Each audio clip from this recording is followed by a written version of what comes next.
What would be some of the advice you would give to some artists out there who are trying to make it? Yeah, nowadays? man, that's a great question. Yeah. That's a great question, man. You got to be liked, bro. A lot of these people aren't liked. Honestly, if I'm a label, I'm signing somebody who has the look and the energy. I don't really need your talent, bro. We can cultivate that. In a label, they already got everything over there. We like what you have, but we already got vocal coaches. Right. We already got producers. We already got engineers. We already got that. We don't really care about your talent. Because we can turn people into rappers. We can turn you into... We kind of turn people. But we need you to have a good attitude. We need you to be a team player. We need those aspects. And a lot of these kids too, bro, they don't write. They just come in, freestyle, throw stuff together. They don't have really nothing that we can remember them by. Hip hop right now is really used to catalyst whatever else you have going on. Wow. So do you think the hip hop sold out for the check? Absolutely, yes. 1,000%. So what's the point of even recording an album now? There isn't. A lot of people just record singles. You shouldn't record an album until your audience demands an album. Smart. But I'm gonna tell you what I would do. Okay, if you I'm gonna give you the game.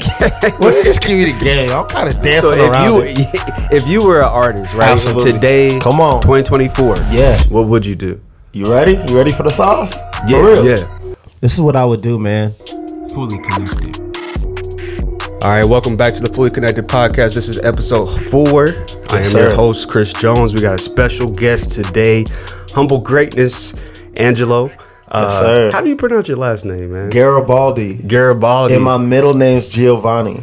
Wow, you're like part of the Medici family. Something like that, man. Yeah, I'm hard. waiting for a big check. Yeah, waiting for that mafia check there. You know what I'm saying? So is it? Are you Italian? Yeah, black and Italian. Yes, sir. Wow. So you're on your mom's side? My dad's.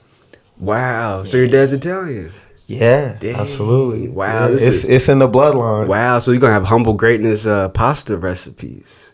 Hey, I mean, I could. Wow. I didn't even think about that.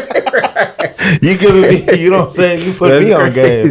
Because so entrepreneur, sound recording engineer, videographer, photographer, husband, father. Absolutely. Like, man of many hats, bro. Yes. How do you balance all this? I don't think you ever find balance, bro. I don't think, you know what I'm saying? I think balance is the toughest thing to find, and I don't think you ever find it, right? So you really have to just adapt to the situation. You know what I'm saying? And then, you know, the wife is going to give you the eyes when she needs time. Hey. You know, she like, hey, what's up? I need some time. Right, you know what I'm saying? Right. So it's a lot, though, bro. It is. It is a lot. There's a lot that I take care of.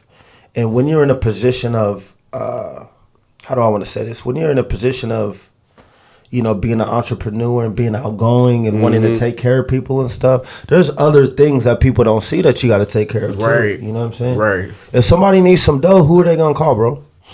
For real talk. Yeah. Come on. Damn. So it's a lot. Wow. Which part do you feel like is the most? Is it just all of it together? Is it the video editing, you know? And then now you even doing like cover arts too. Absolutely. Man. I was like, it don't absolutely. Stop. What am I missing? Is there something else that you're doing that? Nah, probably not. I mean, I might pick something up today. You know, I might pick up something new today. Yeah, weddings. Yeah. Well, that's a good check right there. It's really a lot. So, what I do, you know, my thing is recording. That's what I've always wanted to do. That's like my bread and butter, bro. I always wanted to just record artists.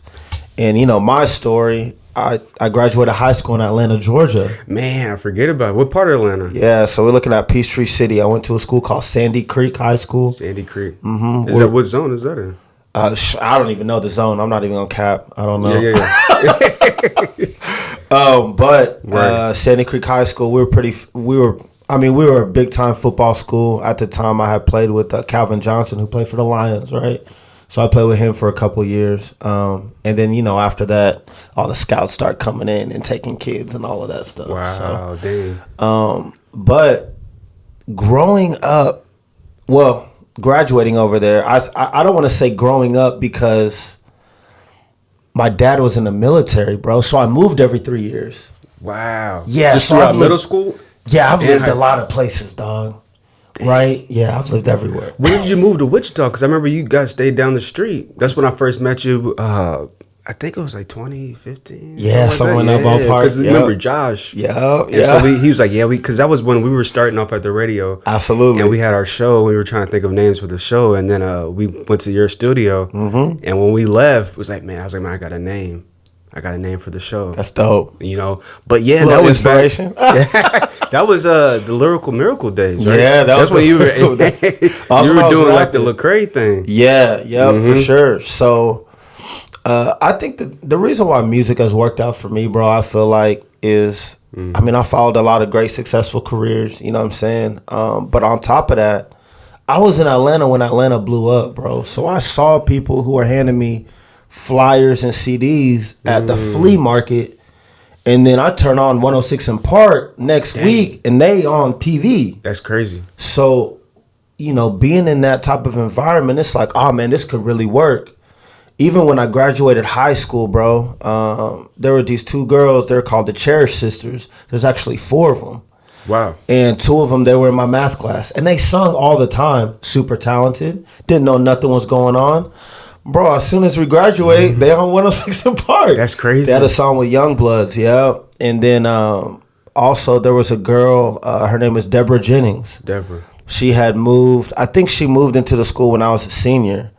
But, bro, as soon as I graduate, she's the UPS girl on the T-Pain's I'm in Love with the Stripper music video. Wow. At the very beginning. Wow. So, bro, I'm just sitting here watching 106 in Park. I'm like, you know all these that's people. Deborah. I went to school with her. We're like, what the heck? So, I think it's just really dope, man. And then, you know, you never really know who's working, bro. Man, you don't. I think that's what was so cool. And that's what it put in my mind. Like, okay, these people aren't just popping out. They probably signed the little, NDAs or whatever. I can't say nothing type deals. But to really see that and really be so close to it, I was like, man, this is possible.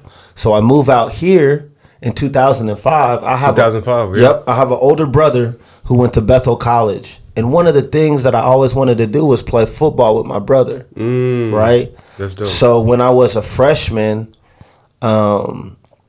and my brother was a senior, I wasn't good enough to play with my brother. So they ended up going to the playoffs, and they took, other people from, the JV team, and I wasn't good enough to play. So I remember one of the things I was like, man, I want to play football with my brother. Like, that's what I want to do. Yeah, so I come out to Bethel College, right?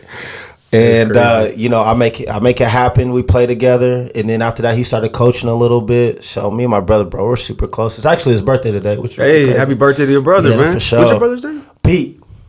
What year he graduated? He would have graduated 2005 was his last year, so it's 06. And did you graduate 08? 09. 09, yeah. So I graduated high school in Atlanta, but then but then I came out here freshman year, Bethel College, 2005. Bethel College, wow. Yeah. Wow. So that was right after college. Bought the house. Okay. On the north side, and then just, man, it was really tough, bro. Graduating college and kind of getting into the real world, because I really didn't understand too much. Yeah. And at the time, everybody was like, yo, you got to work out Spirit. That was like the job. Spirit, bro. You got to go Spirit. But at the time, in 2009, bro, everybody was getting laid off. Right. So I had a degree, bro, and I was literally sitting at the crib, bro. That's the recession job. Time. Yeah. Nothing. And then, my first job was serving tables, man. I served tables at IHOP. Yeah. Yep. And then after that, shout out to Charles McDonald, by the way. He's one of the top servers there that really taught me how to serve tables, bro. Crazy story real quick. I'll go ahead and just throw it in here. It's a podcast, so I'm finna talk. We got all you know what I'm saying? So I remember, bro, going to IHOP, me and a dude named Charles, man, I was really impressed with his work because he never wrote anything down. This dude would take parties of like 10, 12 people, bro. And he just in the head, bro. That's wild. So people is tipping him because they like, okay, they want him to mess up. You know what I'm saying? They're like, bro, there's no way you can. He remember all 10 people on the table. So people forking Charles the bread. I said, man, he know what he doing. So he really showed me how to serve tables and hustle that. So I was there for a while, and then I went over to Cheddar's. I worked at Cheddar's for a long time, How'd bro. you like that? it was dope. I met so many people, bro. Man, I met all sorts of people. Wow. So, and then after that, I did the car business. I was at Supercar Guys, I want to say for probably like 4 years. Mm-hmm. Then I was at Honda for, I think, almost 2 years. And then during COVID, bro, I just went full time. Dang. Yeah. Wow. So you started like the business, the Humble Greatness Studios, like 2000 and... Humble Greatness. Like right when you moved up north. Yeah, man. Yeah, I've been recording since I was like 17.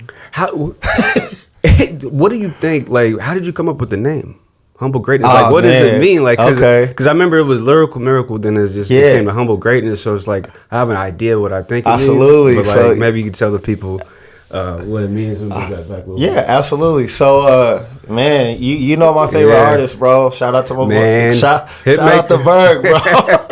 Young Berg, man, my favorite artist of all time, bro. He's amazing at what he does, right? Right. So there was a series that he was coming out with later in his career before he just went like full producing mode. Was it Rob Holiday? The little TV series? Nah, but shout out to Rob Holiday. He be cracking. He be hanging out with Diddy a little bit too much. Come on now. I don't know what they be doing, dog. Not even gonna get on that. I don't know what they be on, but so Berg had this series, bro. It's actually on YouTube. It was called Humble Greatness. Oh, for real? Yeah, absolutely. And he was really showing the industry. He had came out with the CD called Mr. Ward. And the CD Mr. Ward, because his name's Christian Ward. Oh, right? Okay. So he came out with this mixtape called Mr. Ward, and it just had a ton of features on it. Because he wanted to show the industry like how connected he was. You know what I'm saying? Right. He knows like, everybody. Yo, I'm really behind all these records that y'all be listening to. You know what I'm saying? So he came out with that, and then I think it was after that when he might have dropped a few because he got a ton of mixtapes. He was like, man, I want to come up with something called Humble Greatness. So he made a series. He was making like a series called Humble Greatness. And then he just went producer mode, bro. I feel like... What year was that when he switched? Sheesh, I don't even remember. That was a while back, he pivoted, for sure. Yeah, pivoted for sure. Well, he man, I've watched all his podcasts and everything. And what he says is he came to a point where he was like, you know what? People like my music, but they don't really like me. Like they want the music, but they don't want it from me. Wow. And I was like, man, that's powerful. It's powerful for anybody to even admit that. It really is. There's strength right there to being that vulnerable, to open up about. Absolutely. Because most people can't say that. Yeah. They try to protect their ego. Yep. So he just fully pivoted off of that. And I was like, man, man, I'm going to use that, bro. That's hard. I just love this so much. I was like, bro, that's so genius. I had no idea it came from Berg. Yep. So, so I named my studio Humble Greatness Studios, bro. Have you reached out to him? Nah, man, he's top tier, different level. He didn't forgot about you. I feel like the only time, because I know that I have a couple of unofficial songs from him, because he was coming out with the Twitter mixtape series back in the day, right? Where he was like posting stuff on Twitter like, hey, if you got verses, beats, or whatever, just send them to me and I'll hop on them. That connected him a whole bunch too, for sure. Especially with producers, bro. Oh, yeah. A producer finna send you the catalog, bro. Well, who do you feel like, as far as Berg, like who's like other producers that would be like on his, like, competing with? You know, or do you feel like maybe Hitmaker's like the top producer, like, currently? Or like, who are the top? He probably is the top producer currently. There's a lot of people that, of course, can be in that lane as well. But the thing with Berg, bro, is even if you look at his first album called Look What You Made Me, bro, I was the kid that went to like the Sam Goody, the Best Buy. Man, Sam Goody. And I want to get the CD and open it up and look at the credits. I was that dude. Right. Because I'm like, man, who's behind these records? Bro, it'd be like written by Christian Ward, co-produced by Christian Ward. His whole album. Dang. So everything. You recorded it, you produced it. He's so hands-on, bro, with this process. So that's why when people see where he's at right now, wow, man, I'm like, bro, he been doing this. That's crazy. But see, he was humble. Yeah, because if he was trying to protect his ego, he still would have been trying to rap and end up getting his chain snatched again or something. Yeah, bro, he went through the ringer, homie. He went through the ringer, dog. So what other producers would you say are up there with him? Like maybe like a Hit Boy or. Yeah, Hit Boy up there for sure, absolutely. Yeah, you know what I'm saying? I feel like every little niche, you know, has their guy, or every city kind of has their guy. That's why I don't like to name drop, because there's a lot of people I have no idea. You know what I'm saying? But as far as people that are like hands-on with the records, like for real, I don't feel like that there's too many. There might be as far as like how much like he does for like just for the artist overall. Absolutely, for sure. Dang, man. Sure. What do you think about the state of like hip hop? You know, oh man, what's the state of hip hop now, man? Because it's just, I know you hear a lot of like probably really dope tracks, and then you hear some tracks that you kind of just, you know, keep your opinion to the side. Absolutely. You know what I mean? Yeah. But like, where do you see, like, because you're in it every day, like you're recording people. For sure. Where is hip hop at now, and where? Man, hip hop is in a real microwave state right now. Microwave, yeah. You know what I'm saying? We get an artist, we cook them up, and then I don't know where they're at. You know what I'm saying? They only last they don't even last long, bro. So I feel like rap right now, hip hop right now, it's really used to catalyst whatever else you have going on. Wow. So you might be a comedian and be like, hey, let me go ahead and make a couple rap records. You know what I'm saying? I saw that kind of with D'Adrian Harding. Shout out to D'Adrian. Because, you know, he has this YouTube thing going where he be doing pranks and stuff like that. But then he did drop a couple records, and they did hit a million, you know. Okay, they did. Yep. Yeah, on YouTube. So... But he was like, man, I really don't want to rap. You know what I mean? Yeah. But it's just something that you can just give people, and they're like, oh, okay, cool. We'll go ahead and put it on a playlist. We'll listen to it type deal. But, man, being like a full-time hip-hop artist, I don't know. How does that work nowadays? It's tough. You know? So a lot of the reasons why artists are frustrated today, it's kind of like when you buy something, it comes with instructions, right? Yeah, right. So, like, if we bought some furniture, it's going to come with instructions. How to build it. Follow the instructions, and then you're going to get what you pay for.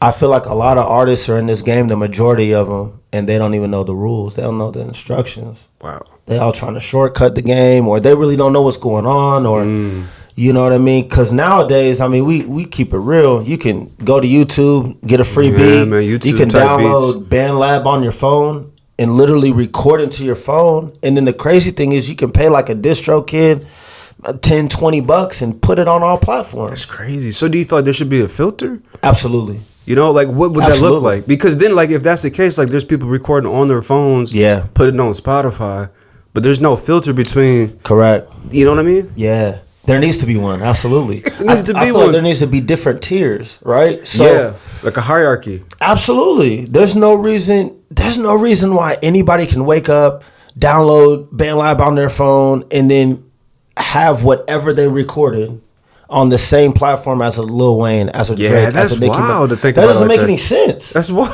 So the thing about it is there's no rules, there's no tiers. So yeah, I feel like that there needs to be, I know millions of songs get submitted like probably every day, right? Man, it has to be. So you would have to pay a team, of course, to review stuff, but I don't know, maybe you could create some sort of AI thing where they kind of like, hey, this is, you know, what it is. Right. But yeah, there needs to be tiers. There needs to be. Like, it's almost like I think of it like how, like, back in the day when we would go out to the club or whatnot, it's like there's an age limit who can get in. There might be a dress code if it's really a nice, like, place. But I feel like with hip-hop, the gates are just open. They open the doors for, like, you know, 10-year-old rapping. Yeah. You know what I mean? So it's just like there's no, like, I feel like the old heads should really have been like the gatekeepers to kind of say, hey, like, this is what's coming in. Yeah. We gotta, you know. It would be nice, but at the end of the day, I understand it's all about money, bro.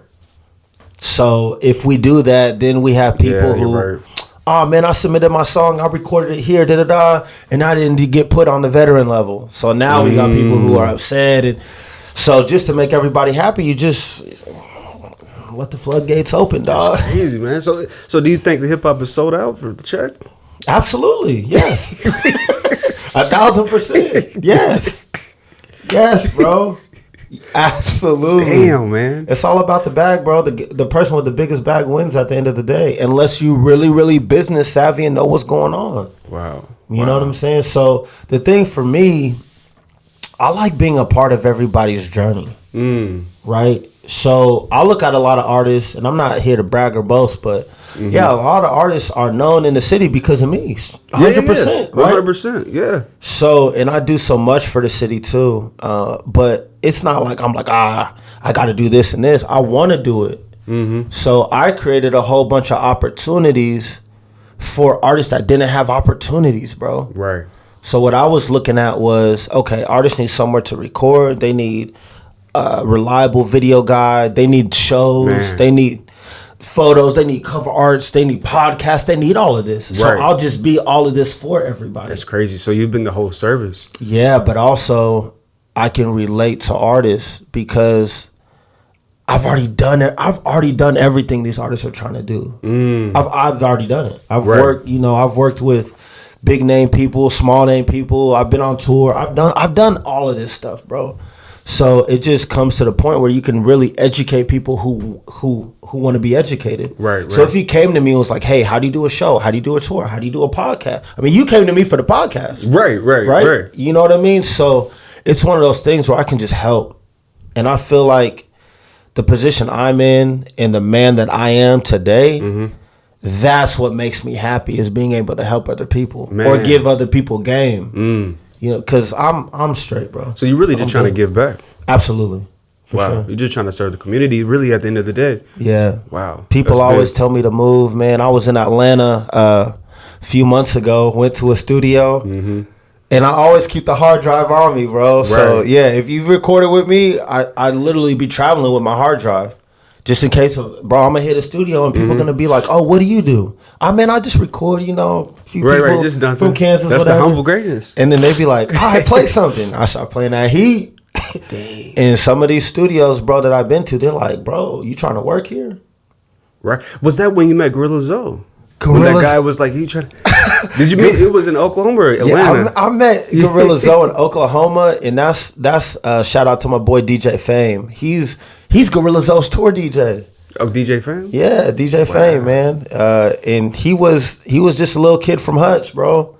He everybody just liked him. You know what I'm saying? He was always a likable guy. He was the guy that when we went to parties, he would download the songs, put them on a CD, and then play them. So he's always kind of been in that DJ role ever since he was like 15. Wow. You know what I mean? So that's now crazy.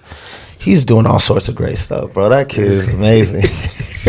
Because you said Gorilla Zoe prayed over your son, or is you have a son or is it a daughter? Yeah, my son. So what happened? That situation. I met Gorilla Zoe at Castle Row Studios. Castle Row, bro. I didn't want to leave. Yeah, that's the one that the real big, like super nice. It's like 10,000 square feet. It's something ridiculous. Yeah, they got like 3-4 different studios in there. They got a place where artists be performing. It's crazy. Like you drive to Del City, Oklahoma, like the middle of like nowhere. Yeah, I never even heard that. Bro, it's super nice, man. Wild. And so I was there and I met Gorilla Zoe. DJ Fame was there. He introduced us, right? And then, my wife was pregnant at the time. And we met him. I was like, hey, Zoe, man, thanks for everything that you've done for my boy DJ Fame. And he was like, oh, man, for sure. Hey, can I pray for your child? And I was like, yeah, for sure. Right. Bro, there's people all around us, bro. It's not like he like ducked us off and was like, can I? Nah, bro. It was in front of everybody. Yeah, absolutely. Wow. And I was like, yeah, man, for sure. So he did that. And then that was months ago. I want to say maybe that was around August, September. Don't butcher me if that's the wrong time. But then I saw him again because they were in Atlanta when I was there for the DJ conference in January.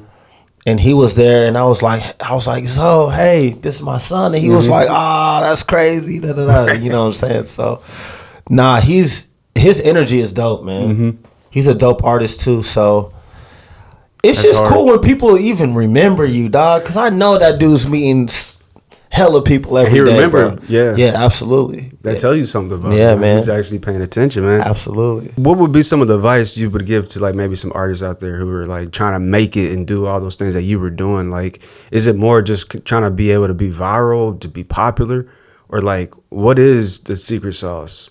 Like, how can an artist make it nowadays? Man, that's a great question. Yeah, that's a great question, man. You got to be liked, bro. You got to be social. A lot of these people aren't liked. A lot of these kids, bro, they've never accomplished anything. They've dropped out of high school. They don't have any accomplishments under their belt. So then they really don't know what winning even feels like. They don't even know what accomplishing things. They don't work. You know what I'm saying? They just flying by day to day. I mean, you can't sell drugs all day, bro, and for the rest of your life, it's not gonna work, right? No.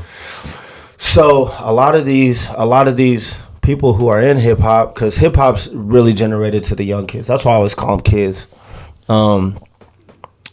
They need to understand the game, bro. They need to understand the power of relationships, and they need to also understand the power of other people talking for you.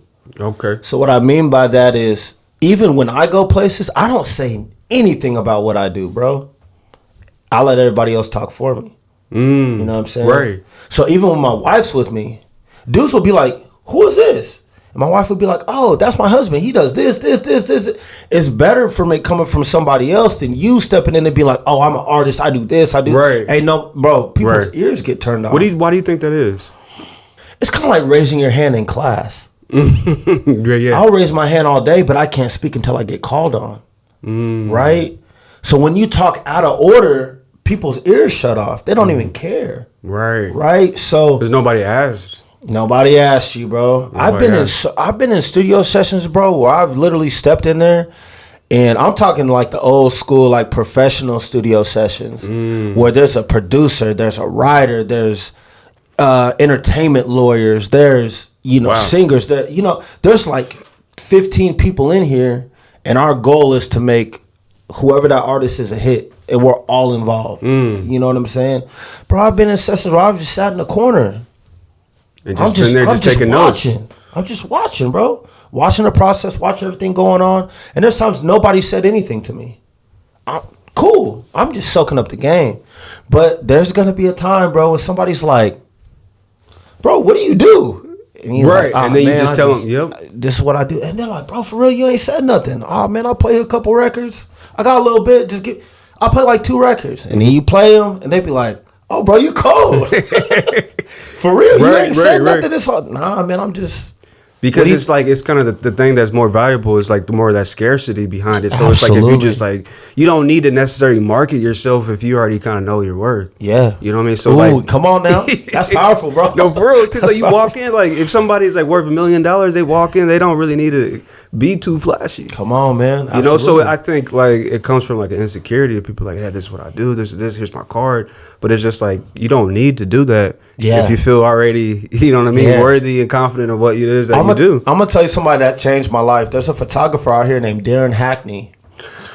Okay, I heard. Oh, with the glasses, right? He cold, bro. Yeah, Darren's cold. So I met him through a lady named Giovanna. And we met at some wine bar. Giovanna was having something. I don't remember. This was so long ago. But she was having something at this wine bar. So I remember showing up. And there was this big old camera on the table. And I was like, man, whose camera is this? Like, somebody knows something, you know what I'm saying? And they was like, it's that dude over there. And I was like, okay. Right. And so Darrin was inside at the bar in the corner, just chilling. I think he was talking to the bartender. I remember walking in. I said, man, that's your camera? Like, what do you do? He's like, oh, man, I do photography. I was like, okay. So then we just started talking. And the end of the conversation, bro, I was like, now, he asked me for my business card at the end of the conversation. He's like, man, you got a business card? I was like, yeah, I'm here. He was like, all right, thanks. And he starts like getting up and walking away. And I'm like, well, wait a minute. Do you have a business card? And he turns around and he's like, you need to be so good at you do that you don't need a business card. Wow. And he walked away. And I was like, yeah. That changed my life. And that's Darrin. He kind of had that level of cockiness too, but it's out of, he can back it up. Bro, he cold. So, bro, from that day, he told you that he don't even need to. No, he was like, you need to be so good at what you do, you don't need these. Yep. I remember he told me too about he had like about even like him with the glasses, like people not recognize him because he has that kind of what is that kind of aspect to him, man. But like he got a wealth of knowledge, bro. Hey, that cat is cold. And so then like what you were saying too, like you got to be liked. Like, I think Darrin is somebody who is liked in the community. Yeah. But like if you're not liked, not just as far as music or photography, just in general in business, like nobody's gonna come back. Yeah, so especially in the music business, bro. I mean, it's business in general, but this is definitely in the music business. People don't. Everybody's somewhat talented, right? So we don't really. We don't really care about your talent. Because we can turn people into rappers. We can turn you into... We can kind of turn people. But we need you to have a good attitude. We need you to be a team player. We need those aspects. We can kind of cultivate the other stuff. But I can't cultivate a good heart. Either you have it or you don't. Wow. Either people like you or you don't. You know what I'm saying? So I feel like that's what a lot of artists are missing. And then as an artist, you got to be patient, bro. All these artists, bro, they want to record and have their song mixed and mastered in 10 minutes and then put it out. Like, but how are you going to be patient in that microwave kind of like lifestyle you talked about earlier? Like, of just how music so what is. I would do, I'm going to tell you what I would do. Okay, if you I'm going to give you the game. Let me just give you the game. I'm kind of dancing around if you were an artist, right? Absolutely. Today, come on, 2024. Yeah. You know, you were a young artist trying to make it out here. What would you do? You ready? You ready for the sauce? Yeah, for real? Yeah. This is what I would do, man. I would make my music, you know what I'm saying? I would record it. I would get a home recording. Okay. So what I would do is I would, get a little setup, record at my house. I would find the best engineer to mix and master my stuff. And when I say that, I'm like looking at whatever my favorite artist is, I'm going to do some research and figure out who does their stuff. And I'm sending my music there. Right? Smart. So I was sending my stem files that they can mix and master it. And then what I do is I would shoot my videos, make sure that they're really professional, really good. And then the thing about it is a music video, let's just say it's 3 minutes. I would cut my music video up, the whole entire video into like 20-second contents with the little phrases that pop up and stuff like that. Right. So now I got 20, 40, 60. I got about nine videos that I can put on my TikTok. Just from that Instagram. 1 3 minute one. Just from that one video. But I would do that. I would make videos of me just rapping the song in front of my home studio. Because people like the rawness now. Yeah, right. They like the process. Right. I'd make videos about, hey, man, this is who I got the beat from, da-da-da. I would even, if I didn't make the beat, I would be like, hey, producer of this beat, can you go ahead and, just send me a video of you just making the beat. I would cut that up, make that my content, because that's going to be my song. So I would get all this stuff, but I would do that every single day for probably about a year or two and not drop any music. After them 2 years, I'm going to have so much. Wow. I'm going to just flood my Instagram. I'm going to blow up. So, wow, that's crazy. So what you're saying, from one song, one music video, you would record it and then you would chop it up in bite-sized pieces to post on TikTok, just showing the process behind. Absolutely. And then the year after that, you just flooded. A year or two, I would do that like every single day, because you got to think about this. Even if you make one song a week, there's 52 weeks in a year. That's 52 songs in a year. So if I could do that same process, let's just not even say that. Let's just say I made one song a month. That's 12 songs. Let's say I do it for 2 years. That's 24 songs. If I got 24 songs, 24 music videos, all these small little cut-up videos. So what's the point of even recording an album now? There isn't. A lot of people just record singles. You shouldn't record an album until your audience demands an album. Smart. You know what I'm saying? For real. And also, like, it's kind of like what there's an artist from Texas named Spark Dog. Spark Dog. Yep. And what I learned from Spark Dog was he had a song a long time ago called Dial Tone. And he did one of the coolest things that I've ever seen somebody do, and it really, really put his name on the map. Was he was from Texas. He had a dial tone like Texas version, a Louisiana version, a Florida version, a California. So what he did was, so many people was like, man, we like that song. He just put an open verse up on the internet. It was like, hey, go ahead, get on it, send it back to me. Dax does that too. You know what I'm saying? But that kind of, it gets people involved in what you're doing. Absolutely. It's about being able, that's the whole, the word MC. Absolutely. Like KRS-One talks about being able to get the crowd involved. For sure. You know and what then I mean? just sit, you got to sit on the material. So many people want it to do it right now. It's that fast food rap, man. And you got to have, because the only way you're going to get picked up by the algorithm is if you putting people on the app. So the app recognizes, oh, so-and-so's been bringing a whole bunch of audience, to this app. So that's when the algorithm starts like posting you like in the reels and stuff, in the recommendeds and stuff like that. So you're saying like when like an app like TikTok, yeah, if you bring more people to your page, you're saying? Absolutely. That's how. If you bring more people just to TikTok, TikTok's gonna see, hey, somebody's coming up. They have an audience, and the audience likes this. They're reposting this. They're liking this. Oh yeah, we're gonna give him more screen time. So we're gonna put you in the recommended. If you see a video and scroll up, we're gonna put him in a scroll up video. Like that's how you really start popping.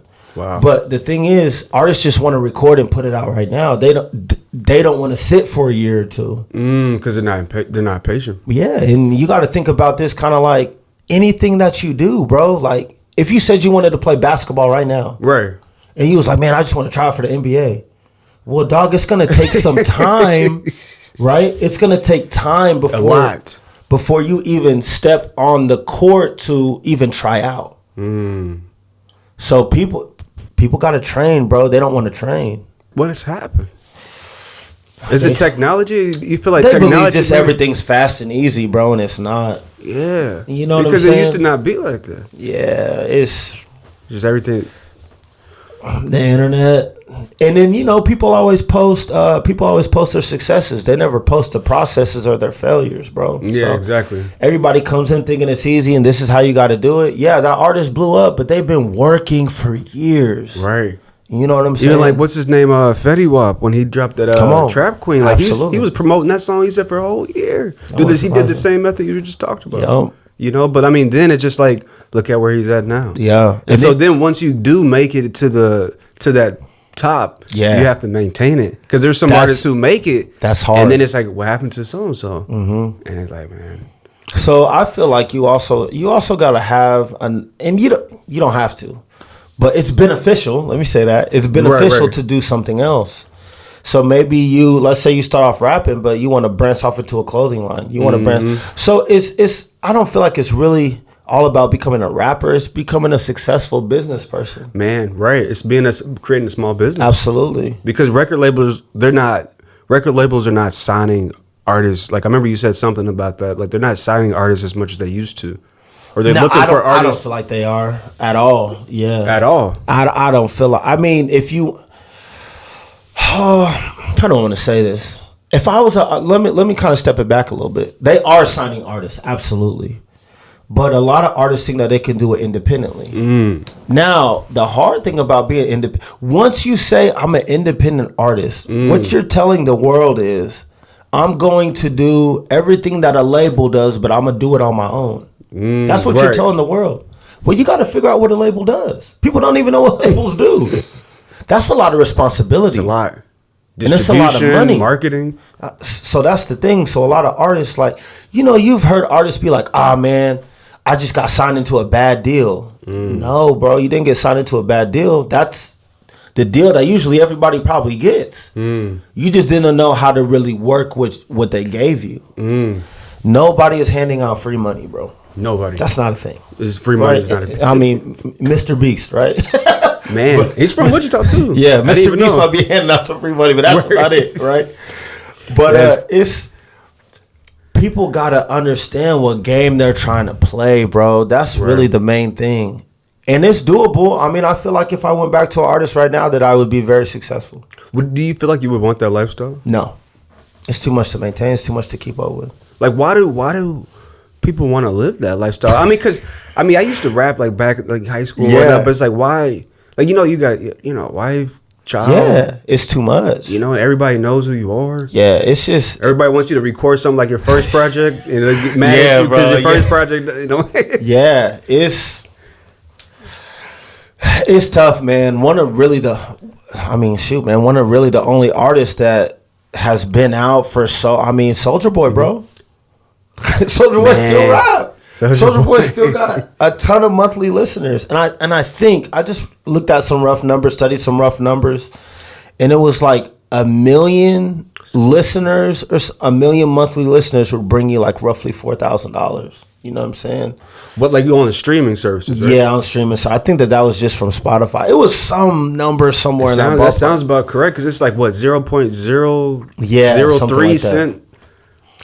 Dog, you look it's at like a quarter of a penny. Soulja Boy got a lot of monthly listeners, bro. Soulja Boy just came into like the game, and the thing about him, why he's been so successful, I believe, It's because, bro, he had his hand in everything. He was making all his beats. He was making TikToks back in 07. Bro, he was making his own beats. Right. He was rapping his own stuff. He said he had a little studio in his dad's little house when he was going to school. Mm-hmm. He got a manager that went by Miami Mike. Yep, right. He really helped him out. So even so, he just wanted to do music, bro. When this stuff is really in you, bro, it's really hard to get away from. Right. You know what I mean? So do you feel like some people just don't have it? Absolutely. The majority of people don't. How do you know if somebody has it? Like when you're recording a lot of these artists in the city, you can see it. When it's effortless. They're not over there recording take after take. Nah, bro, it's just effortless. They'll come in and be like, hey man, I just wrote this song yesterday. You know, it's like the third song I've ever recorded, and they go in there, and the hook is catchy, and the beat is nice. Mm-hmm. Because in hip hop, man, everything's off of the beat and the hook. Yeah. You got a good beat and the hook, we really don't care what you say in the verse, because when we in the club, they're only gonna play the beat and the hook anyway, and a little bit of the verse, and then switch the song, right? Ain't that something? So that's all that we gonna hear anyway. You got a hook. So right, and that's how I was, making music, because I studied young Berg's formula, and Berg's formula was you got to have a banging beat and put a singer on that hook, bro. Right. Get a singer on that hook. That was the formula. Yep. Wow. And then spit your little verse, have that singer come back in, because back in the day, it was 2 verses and then a bridge. So you got to have 2, but the verses was getting shorter, so you might only spit an 8 bar or a 12 bar. Right. And it wasn't 16s no more. Right. So you would get the hook, you would get, a little verse, a hook, and then that bridge got to sound beautiful. And Berg's deal was the beat would change in the bridge a little bit. So it'd be something, and then I break down in the bridge, you got the singer doing some crazy vocals up and down all over the place. The beat switched a little bit, and then the bridge would be maybe 4 8 bars, and then go back to the hook. And dog, that his formula is incredible. I mean, he's still using that same formula. So are people you're recording with? Are they what's their formula? And what do you think? A lot of these kids, bro, they come in. Are they looking for advice from you? Hey, what do you think I should do? Or do they just they just think they already know? They think they already know. And so you'd be humble. You don't give your opinion unless because bro, my opinion doesn't matter. Right. Let's keep it 1,000. I'm not an A&R. I'm not a label exec. Facts. Now, if somebody asks me what I think, I'll tell them. I got an artist right now named Lil Fo, Lulfo. That kid he's super particular with what he does. Everything he does, he's like, bro, what do you think? Would you change here? Would you change here? And even if he doesn't take my advice, he really wants my input. Even his music videos I do for him, he's like, bro, what do you think? Then in his mind runs like this. So we'll be like, all right, yeah, I like that. And he'll be like, nah, man, let's do it this way. And then we'll sit down and agree on it. And then he'll be like, nah, man, let's do it this way. His mind is always working. Right. So I think he's one of the ones to look out for. He's dope. Him, there's an artist also named Hippy K out here who has a lot of motion right now. And Hippy K got so much music, bro. That dude's extremely talented. Wow. And he's mastered his sound now, right? So he's a little bit older now. Because when I met Kobe, he was young. He was a young kid. He was actually, he would come to my concerts back in the day when I was doing Christian hip hop. As a kid, him and his mom would come. Wow. So now he's an artist, but he's super dope, bro. And he's mastered his sound. So I feel like a lot of these artists, they don't have really nothing that we can remember them by. They're not rememberable. No replay value. None. Zero. Wow. And a lot of these kids too, bro, they don't write. They just come in, freestyle, throw stuff together. It's so just. Do you blame the people in the industry for that? Because it's almost you see maybe an artist I hate to say, but like Lil Yachty or some of the, you know what I mean? It's okay, if this is somebody's favorite artist, you can see you don't really need to write that full 16. They need to write, dog. But Yachty got a look to him, right? It's different. It's an aesthetic. Do you feel like it's more important than your bars? Yeah, absolutely. If I'm a label, bro, honestly, I'm signing somebody who has the look and the energy. I don't really need your talent, bro. We can cultivate that. We can just because you got to think about. It's kind of like this. I think this is one of the best ways I can put it. Say, who's one of my favorite athletes? Let's say Reggie Bush. Reggie. Yeah, back at USC when he was untouchable. So that was before the Kardashians. Yeah, he would. Come on.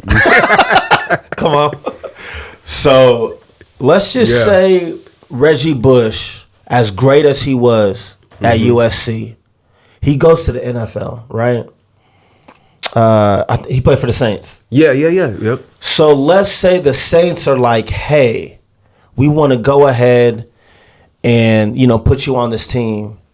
And then Reggie was like, well, if you want me, you got to sign the whole team because they're part of my success. Okay. You'd be like, what the heck? No, bro, we want you. We don't need them. Right? So the thing about it is like, we can cultivate you. We got all of that over here. So I'm saying that to say like in a label, they already got everything over there. We really don't need. We like what you have, but we already got like vocal coaches. Right. We already got producers. We already got engineers. We already got that. That makes sense. We can make the talent. Yeah, bro. We just want the aesthetic. We like what you already have, but we got that times 100 over here. Wow. But if Reggie was like, nah, man, you got to bring my team. You got to bring the trainers and all of that because they're part of my success. They would look at him and be like, bro, what are you talking about? We already got that over here. But then some people look at that like, oh, man, you sold out, this, and that. You didn't put on your, you know what I mean? You didn't put, and so then it's just like, I really don't care what people say, dog. Right, facts. If I got a dream, I'm going to get to it. You know what I'm saying? And that's a lot of people too. That's how they are. They're so loyal to the hood. They're loyal to the streets to the point where it holds them back. It holds them back 100%. Definitely be loyal. And I tell artists all the time, if you have a deal in front of you, take it. Because you're going to get linked with the power of a record deal, bro. You're going to be in rooms and rub shoulders with people that you'll never be able to if you're independent. Oh, absolutely. So that's why you take the deal. Yeah, the deal might suck, but the power of the relationships. Right. And so it's about being humble. Yeah, but I was signed in a heartbeat. Because it's going to put me in a room, bro, with people that I will never be able to touch. Yeah, the money might be messed up, but whatever. We're going to sign the deal. I'll give you whatever you want from that. So it's more about the networking. Absolutely. The connections. It's not necessarily worried about money in the beginning, but like if somebody is raised in that environment, they always, everything was quick. They didn't have the money. Yeah. Then they start, looking at it differently, man. So speaking of just like kind of that topic, do you feel like hip hop, I remember my mom, she always say, well, hip hop is the reason why the black community is the way it is. Like when I was younger, I never liked hearing that, but it's like, now growing up, being an adult, being a father, do you feel like hip hop has held us back a little bit as far as the black community? Absolutely. Yes. Yeah, but the thing is, you got to understand the difference between entertainment and reality. Right. Like what you see when a rapper has all them chains on and is on a boat and all these, great looking women. Yeah, this is a job. Everybody's paid. Right? That's their 9 to 5. That's their 9 to 5, right? Even the models, they signing contracts and all this stuff. And the guy of the boat, we got to get his permission. We got to pay him. Like, it's not like your rapper's living like that 100% of the time. Right, it's an illusion, man. Yeah. And the thing about it is people click on their phones, bro. And it's a getaway. Let me get away from reality. Let me kind of see what I want. And the thing about it is those type of hip hop artists really blow up because kids is escaping reality. Man, let me see this rapper out here throwing money and all this ice on and all these, pretty women. And oh man, the song's banging. They want to see that. They don't want to see somebody that looks like them. I want to see somebody that looks like they got it all. It's always been like that. Because they want to escape reality. And then now you escape reality with that and then even like substances. Yeah. Exactly. So now, if you're never educated about the difference between entertainment and reality and get them intertwined, oh, you're done. Damn. That's how you actually artists think that's reality. Yeah, and it's not true. So I think that's the education that needs to be pushed behind it. I mean, even when my sons and my son and my daughter get older, I'm gonna tell them like, hey, yeah, that music video was dope, but that's a job for them. Right, it's not real. Yeah, these people are doing all of this and going back home and taking care of their families, bro. They're not partying every day. Do you feel like there's a responsibility as artists then to kind of like educate? Absolutely not. Absolutely not. No, it's not. For like an artist like who's already on, it's not their responsibility. It's not. It's not. It's just for you to. It's really for you to kind of just understand yourself. Right. You know what I'm saying? Because it's almost like kind of like with movies, like people watch movies and whatnot. Come on, but bro. like music is like there's a lot more of like, I don't know, like it's more like personable and people like relate to it different than they would like if they go ahead and watch a movie. But I feel like I remember it's like kind of that Bill O'Reilly and Cameron. Yeah. Bill O'Reilly was pretty much making Cameron like the sole responsibility for him to to be responsible for why those kids were acting up in the school. But he's like, man, like I forget what Cameron says. Like, you mad? You mad, bro? You mad? Yeah, he's like, you mad? You mad, bro? So that's, I mean, like I said in the beginning, you just have to know what you're signing up for. And if you don't, get educated on it. Where can they go to learn? YouTube. Yeah. YouTube school is undefeated. YouTube University. Undefeated, bro. But don't ever it's just like if you said you wanted to be a bodybuilder. You're going to start getting into bodybuilding books or you're going to follow somebody on YouTube or so, you're going to start getting the information. People don't want it. They don't feel like I don't understand why you get into something and you don't do. It'd be like real estate. Say we want to invest in real estate and we're just like, I guess we'll just figure it out. For what? There's so much stuff out there that can educate you. I think a lot of it is too just like kind of like like you said, the kids. Like they're kids at the end of the day. A lot of these artists who are coming up, they're kids. So like I see a lot of those kids that come in, like some of those I see a lot of those kids at my job, man, and like the mindset is just kind of just quick. It's all instant gratification, like you said, microwave. But I think our society too is a microwave society. Absolutely, because technology, man. Yeah, bro, technology has made us so like just we can get it quick. Even when it comes to dating, like. Yeah, the dating world, I don't know what's going on. It's crazy. I couldn't imagine being a single man out here. Because you guys been together for how long and married for how long? I want to say we've been together about 7 years. I think we've been married 5. I think that those are the terms. I really do. Yeah. But it's a lot, bro. It's a lot. Because men and women they're different. They're different, bro. Yes, yeah. You know what I'm saying? To the point where it's like, I'm a father, I'm a husband and all that. And what I do, I love my life where it's at. Wow. Yeah. That's something else. I'm the thing that's really hard with me, I love what I do. I love what I do, right? So workaholic? Absolutely. Yeah. Yeah, for sure. Where did you learn that from? Was that more your dad, your mom? Like, how did you... Who were the people in your life that you saw who was just getting it? Like,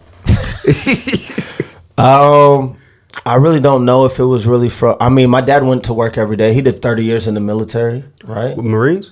Not Army. Wow. Yeah, for sure. So, I mean, that could come, but also I just understood, like, in order to get stuff, you know, I think it was. Let me tell you this. I think it was from Atlanta, bro. So yeah, seeing everybody grounded. Yeah. So, when I was in school, bro, like the prettiest girls in the school, they would get picked up by dudes older than them who had, you know, nice cars and rims on their cars and stuff like that. So, yeah, these girls might be 18 in high school, but their boyfriends is 23, 24. You know, they got good jobs and stuff like that. And so I remember asking a few guys like, man, what do y'all be doing this? Like, bro, we got this job, but we be hustling on the side and we be doing this and this. And I'm just like, they just get into it.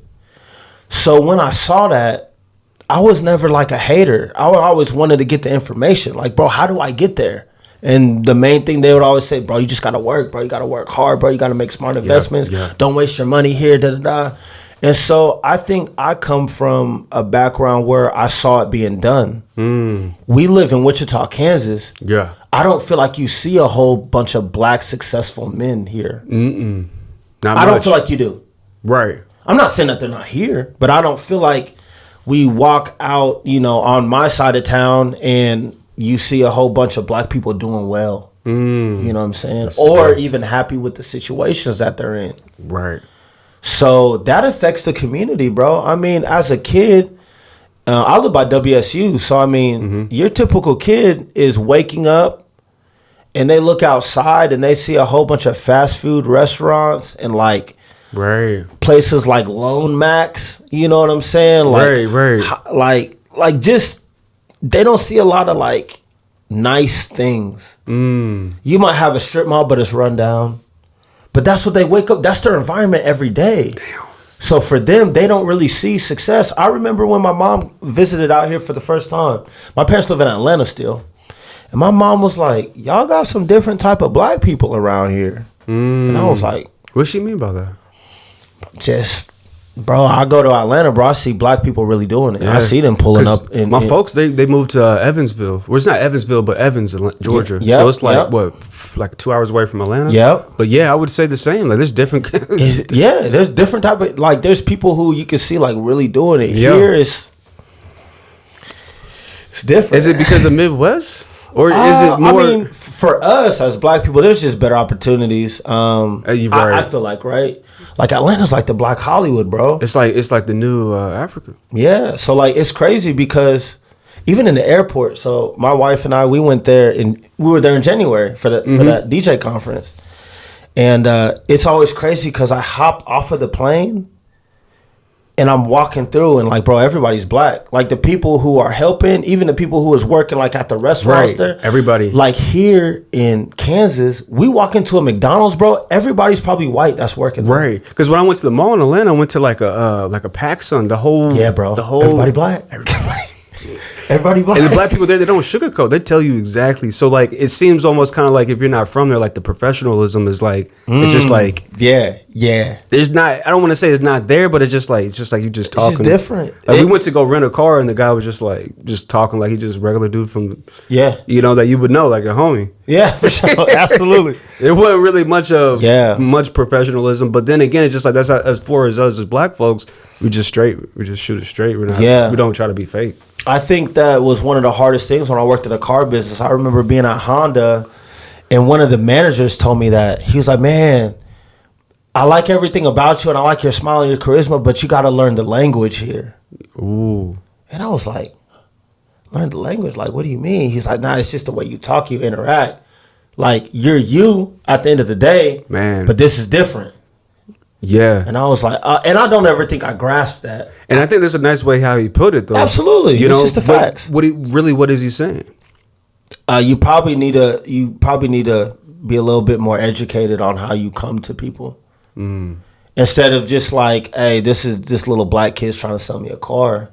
You just got to just come more professional with it. You know what I'm saying? So like, yeah. I don't think I ever grasped that though. And the reason why I don't think I ever grasped that was because I'm like, man, I'm me at the end of the day. Right. And I think that's really hard for a lot of black folks to like, they don't want to change. Yeah. When it comes to that, because it feels like almost like, I feel like there's like, because there's a level of like, just like I love to support black business, but at the end of the day, you still got to bring quality. Come on, bro. Like, I'm not just going to go ahead and just... Come on, yeah. You know what I mean? Like, it still has to be quality, and there still has to be a level of professionalism. Yeah. You know, just like Popeye's chicken versus Chick-fil-A. Come on, bro. Absolutely. So it's like, I feel like as black folks, we got to realize just because you're being professional doesn't mean you done sold out. Yeah, that's facts. You know, and so like, just because you can be able to put on, being able to know the language and speak of the company or whatever... That's not you selling out. Yeah. That's just you working your job. Absolutely. You know, it's not you selling out. It's just you. But it's also, the people who call you a sellout are the people in the hood that... They ain't moving. Yeah, they ain't moving. They ain't got no motion, right? Stagnant, man. So the thing about me is if I set my eyes on something, bro, and I really want it, I'm finna get it. You can call me whatever. But I'm to the age right now, bro, I don't... What are you setting your eyes on now? Like, is it more just movies, bro? Absolutely, man. Okay, producing for shout out to Troy Lamont, Drew Vision Films, Drew Vision Productions, Drew Vision. He believed in me, bro. He saw things in me that I didn't see in myself. Is Drew Vision connected with Troy? Or? Yeah. That's his company. That's his company. Okay. So I remember when Troy had called me to shoot the movie, and I was like, you want me? I didn't see myself. I never saw myself shooting a movie, dog. Ever. Which the movie that he had at the Orpheum? The movie that he had at the Orpheum. Yep. I never. That's bro, crazy. What? Yeah. So I was like, okay, and crazy story, real quick. So I'm headed to. We shot something at Douglas Social. We shot some of the scenes at Douglas Social, And I remember one of the first scenes that we recorded, I'm headed to Douglas Social. And in my mind, I'm like, bro, am I supposed to be doing this? Da-da-da. I haven't felt anything. I ain't heard God speak to me telling me I'm supposed to do this. Right. Nothing. So I remember, bro, I'm driving there. And I heard God talk to me for real. And he was like, I felt it in my spirit. And it was like, call your cousin Milton. I have a cousin named Milton who used to do, he used to like tour and play jazz, like piano. Yeah, he used to tour for a living. You know what I'm saying? Yeah. Wow. He grew up in California, Monterey, California. His name out there is really great. And like me and Milton, we're cool. Like I can call him right now. We'll strike up like an hour-long conversation. But I probably talk to him like once every 3 months, once every 4 months. You know what I'm saying? Much. I don't talk to him that much. I just heard the Lord talk to me. He's like, call your cousin Milton. I'm still driving. I'm like, for what? Like, that's how I talk to God. I'd be like, bro, for what? Right. I'm like, I ain't finna call him. There's no reason to call him. I'm already late for what I'm trying to get to. Driving, bro. I hear it again. Call your cousin Milton. I'm like, okay. So then I pull in the parking lot to Douglas Social and I heard it the third time. Call your cousin Milton. Dang. All right, bro. So, dog, I'm going to pull up the text real quick because this is when I knew I was supposed to be shooting movies. Wow. I hadn't talked to him in I don't know how long, but he sent me this text February 6th. Wow. Still got it on my phone. The last time we talked was January 10th. And he was just like, hey, thank you for the birthday wishes. Of course, I'm going to wish my boy happy birthday. You know what I'm saying? But we hadn't really had a conversation from then until like around, golly, I'm going through these. Like October, it looks like. Like October 17th, it looked like. Okay. So now it's February 6th. Right. I checked my phone. He had sent me a text message. Actually, this is March. My bad. This is March. Okay. But I'm reading a text that he sent me in February that I never opened. So when I stop at Douglas Social, I go to my text messages. Milton and I have one unread message that I've never read. And he never sent me a text like, hey, did you get my message or anything like that? And this is what it says. It says, good morning, brother. I hear the Lord saying to you, it's time to move up another level. Movies, movies, movies. I will give you scripts, actors, and everything else. I will cause your movies to be seen and redone by major studios. Take the leap and you will know that I'm right there with you. Now's the time. Love you, bro. Whoa. I never opened that up. That's crazy. Yeah. It was there the whole time. So I'm like. So how did he said the Lord spoke to him, bro. So let me tell you. So I call him, obviously, right? I'm like, bro, where you at right now? And he was like, man, I'm at home. What's up? I said, bro, you sent me a text message like a month ago, but you never sent me no follow-up. I just now read it. And he was like, man, let me tell you what happened. He's like, man, I was driving home from work and the Lord told me to send you a text. And he was like, for what? He's like, bro, I kept driving. Right. He's like, bro, I hear the Lord tell me again, send Angelo this text message. Like, I want you to tell him this. And he's like, whatever. He's like, bro, I stop in front of my house. The Lord tells me, send that text. He's like, I heard it 3 times. Wow. I said, man. And he was like, I sent it to you. I didn't hear nothing back. So he was like, maybe it wasn't the Lord, bro. Maybe it was just me. You know what I'm saying? Right. I said, bro, I'm sitting in front of a scene I'm sitting outside of a venue about to shoot a movie. He was like, are you serious? I was like, yeah, bro, for real. That's crazy. So we talked a little bit after that, you know what I'm saying? But that's when I knew I was supposed to shoot movies. That's how it came to me, bro. Wow. Because I was like, man, I'm going to just shoot like 1 or 2 scenes. So that's the next phase. Yeah, movies. Absolutely. Movies. So the thing for me is I want to be a part of a team, bro. So then what will happen with the recording studio and everything? Like, what, it just, you sell the business? There's some people that I've talked to who I've talked about expanding my business, but they don't see it, man. They don't see it. A lot of them, they can't leave their jobs. They're getting paid a certain amount, and it's hard to put the chips all on yourself, right? So I believe that there'll come a time where I have a larger building. I got people working for me, and then I'm probably just going to be shooting movies full time. Wow. I'm going to be shooting videos. Wow. I won't be recording music. I mean, I'll do a session if you drop a bag. Do you feel like, because like as far as like recording the album, like you said before, like somebody can literally record an album this weekend if they wanted to. Absolutely, they can.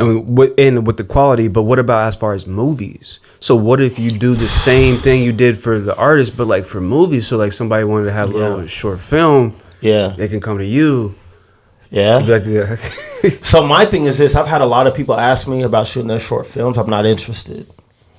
Why's that? It's a lot of work. It's a lot. Video of work. Editing is different. Yeah, bro. This movie stuff is different. Like you need a team. You need a team. There's a team of. It's like even with these music videos, bro. These music videos that are high quality, they got a whole team of people shooting. It's a movie set. Yeah, it's not just one person with a camera, right? So I like being a part of a team, bro. It's kind of like Tom Brady. Yeah, right. We use Tom Brady. All Tom Brady got to do is throw the ball. He don't got to tackle. He don't got to run. He don't got to kick, right? So for me, I like being a part of a team because I understand I can do I can do good stuff by myself. Mm-hmm. I can. But I can't do anything super great and life-changing without a team. Right. I can't.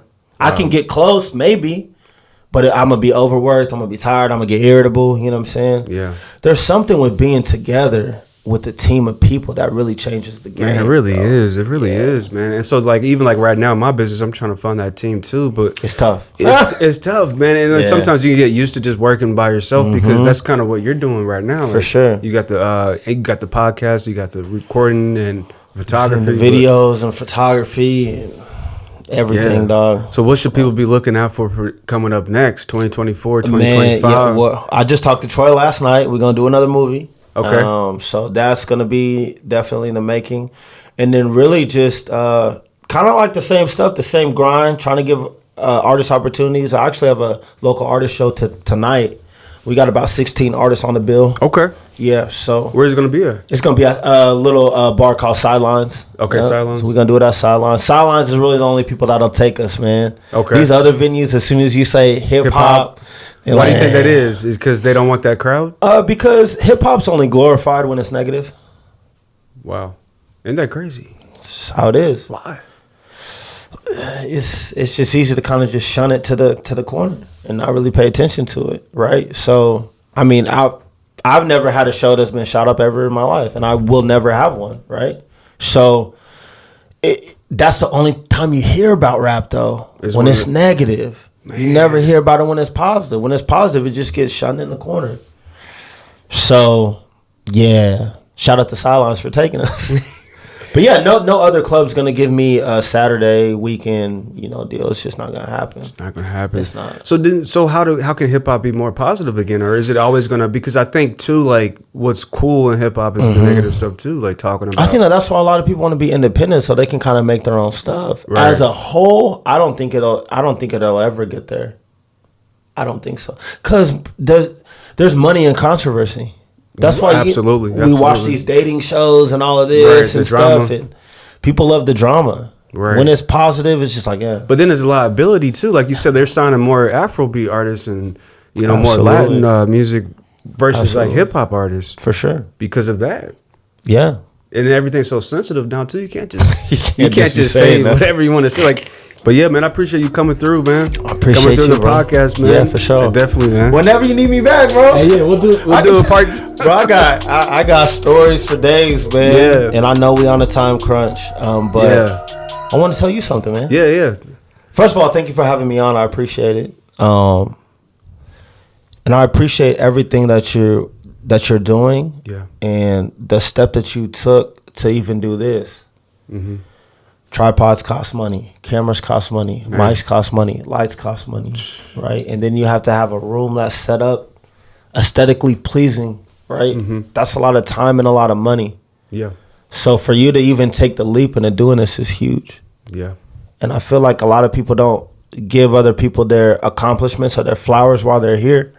So I definitely want to tell you that, bro. Man, I appreciate that, man. I appreciate that. Absolutely. And it's just the beginning. Yeah. Why? It's just you gotta have some people on here, bro, that are good. The crazy thing is just like I have to also figure out who I want to bring to my house.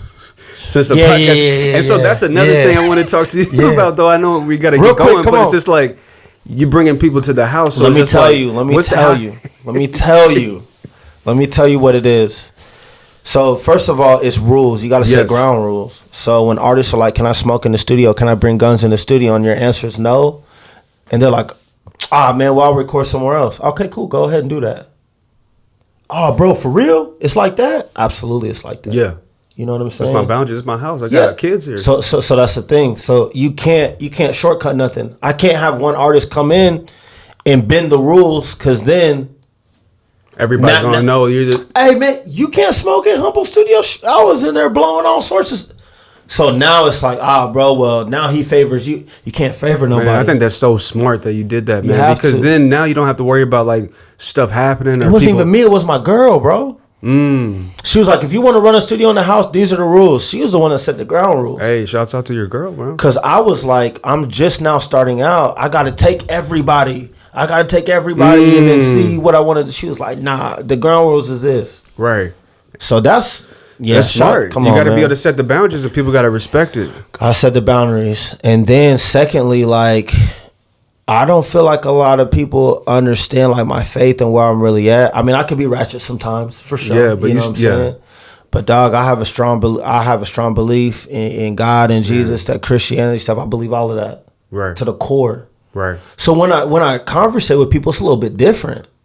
Like even me just sitting in a room and talking, they're like, bro, there's something just different about you. Right, because you're positive, man. You know, yeah. You know what I'm saying? That's how I am, right? You know, you have that energy. Yeah, it's the light, bro. You know what I'm saying? I mean, in the Bible it says, let your light shine. You know what I'm saying? I'm letting my light shine, bro. That's what it is. Man. And I want to see everybody successful. So, like, if people ever have a problem with me, it's their fault. I'm too easy to get along with. So if somebody were to come in here and tell you some crazy stuff about me, you wouldn't even believe it. Right. That's so true. You'd be like, nah, bro, that ain't him. Nah, there's no way. You know what I'm saying? If you saw me on the news and was like, man, Angelo went crazy and, you know, I don't know, started shooting up the block, you'd be like, nah, bro, they got him mixed up with somebody else. Wow. You know what I mean? So it's that reputation that it's you have. The rep. Yep. Man. It's the rep, and me just being honest with people, bro. Like, I really want to see everybody succeed. The world's made for everybody to be successful. Right. It is. Before we get going, how can somebody tap into their success? What do they need to do? Man, they really need to have an honest conversation with themselves. Right. And whatever talents, man, God's given us talents, right? So whatever talent you have, you really need to tap into it and develop it and grow it. It takes time. It's like a seed. And bring a team. Yeah. But it's like a seed, you know what I'm saying? Like, if we wanted to plant a tree, we're going to go out, dig the hole, put the seed in the ground, we're going to water it. It takes time for it to grow. You just don't. But see, that's delayed gratification, because I made a video people about that. Come on, bro. That's the key to success. People have to fall in love with delayed gratification. This is why going to the gym as a man is so important. It's hard to beat somebody who's in the gym a lot, bro. Right. Because they've already trained their body delayed gratification. Right. They've already fallen in love with that process. Oh, that man's pretty unstoppable. Yeah, because he can wait. Absolutely. Man, he can think. Yeah. Man, that's real. That's a dangerous man, bro. That's real. And it really helps you, you know, when you're trying to be in a relationship with somebody, it really helps you in your sexual mentality zone too.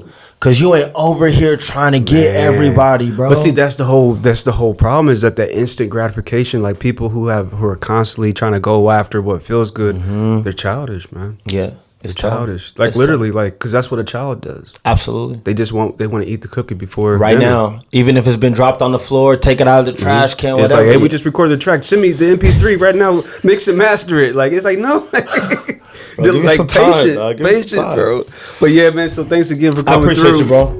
We'll do another one sometime. I'll be here, good luck with everything, man. I'll appreciate what you're doing for the community and, you know, providing a space for people to record, man, because people need it, man. And I think that even though there's a lot of negativity in hip-hop, I think it's good for a lot of those young folks to be able to share how they feel, because that might be the only space they're able to do it. Yeah, absolutely, man. You know what I mean? In a cool way. For sure. So, man, once again, it's Fully Connected, episode 4. You guys take it easy. We'll see you next time. Peace out. Fully Connected.